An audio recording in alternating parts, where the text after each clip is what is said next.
Dad didn't even look at me when he said it. Fork in hand, smile sharp as a blade, he announced it to the table like he was reading a weather report. "You're not getting any inheritance, Lacey. Your brothers deserve it." The room chuckled nervously. My brothers puffed their chests, already drunk on imagined wealth. Mom looked down at her plate, as always. I just nodded, cut into my roast, and kept eating. No tears, no protest, just silence.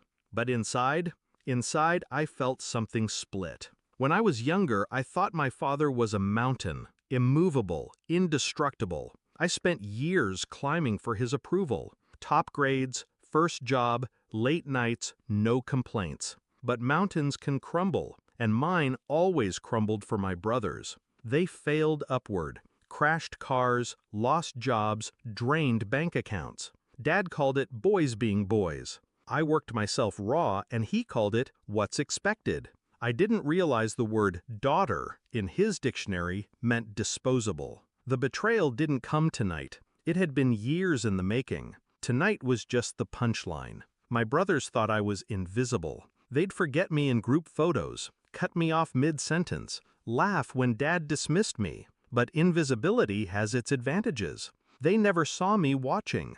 I saw how Dad rewrote wills like grocery lists. I saw how my brothers leaned on his money like toddlers clinging to crutches. And I saw how fragile their little kingdom really was. That was the night I stopped trying to be their daughter and started becoming something else entirely. I didn't rage. I calculated. Every smirk, every slight, every time Dad told me family means sacrifice, it became fuel. I poured that fuel into work, into deals, into risks they thought were too much for a girl. And slowly, brick by brick, I built something they couldn't touch. Startups, investments, property, one success stacked onto another, until I wasn't just surviving them, I was surpassing them, silently, patiently, like a shadow growing in the corner of their perfect little house.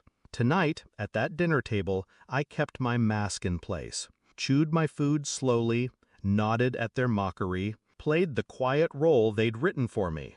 Then my nephew gasped. "Aunt Lacey!" His voice cracked as he held up his phone. "You're on Forbes!" The room froze. He turned the screen. There it was. My name, my face, and the number beside it. 10 digits that detonated in their heads like fireworks. Billionaire. The silence was delicious. My fork clinked against porcelain as I set it down, deliberately slow. All eyes were on me now. The ghost at the table suddenly flesh and blood. "Is it true?" my father asked, voice low, almost strangled. I tilted my head, almost gentle. "Yes," Mom whispered. "How long?" "Years." I met her eyes. "While you were busy deciding what I deserved." The shift was immediate. My brothers scrambled, words tumbling over each other. Offers to partner up, sudden interest in my ventures. Dad tried to recover dignity, but his authority had cracks running through it now. That mountain I once climbed was nothing but loose gravel beneath my shoes. I didn't raise my voice. I didn't gloat. I just looked at them. These men who once dictated the value of my existence, and let them drown in the weight of my silence. Revenge doesn't always come as fire. Sometimes it comes as absence. I left them no lifeline, no promises, no seat at my table. Just the truth, that the daughter they dismissed had outgrown them. When I stood to leave, I saw their faces, panic hiding behind forced smiles, greed gnawing at the edges of their pride, fear that the one they'd underestimated now held the power to eclipse them. And that fear, that was the inheritance I left behind. Outside, the air was sharp with winter. The sound of laughter and clinking glasses still leaked from the house I'd outgrown.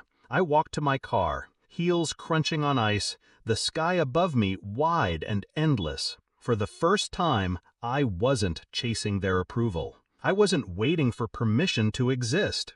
I had built my own mountain, and from its peak, their kingdom looked very small. So when people ask me if I ever got revenge, I tell them this: I didn't need to destroy them.